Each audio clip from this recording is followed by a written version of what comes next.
আসওয়াদ পাথর, তোমার মধ্যে কি গুণ, তোমার মধ্যে কি ফায়দা রয়েছে, তোমার মধ্যে কি আকর্ষণ রয়েছে, তোমার মধ্যে কি পাওয়ার রয়েছে, তোমার মধ্যে কি নূর রয়েছে, স্পিরিট রয়েছে, এই পাথর তোমার থেকে আমরা জানতে চাই। পাথরটি জবাব দিবে, আমার ব্যক্তিগত কোনো গুণ নেই, আল্লাহর প্রিয় নবী, দু জাহানের বাদশা নবী মুহাম্মদুর রাসূলুল্লাহ, আমি পাথরের গায়ে চুমা দেওয়ার কারণে কিয়ামত পর্যন্ত যত মুসলমান আমার গায়ে চুমা দিবে তাদের গুনাহগুলি আমি চুম্বকের মতো চষে নেব। জোরে বলেন সুবহানাল্লাহ, বলেন আল্লাহু আকবার।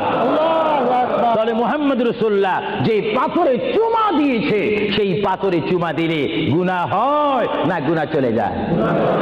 আরো জোরে বলেন গুনাহ। যদি পাথরকে রাসূল পাক হাত দেওয়ার কারণে পাথরের যদি এত গুণ হয়, এত স্পিরিট হয়, এত গুণগান হয়, আর সেই রাসূলের দরবারে যদি আপনি উপস্থিত হয়ে ইয়া রাসূল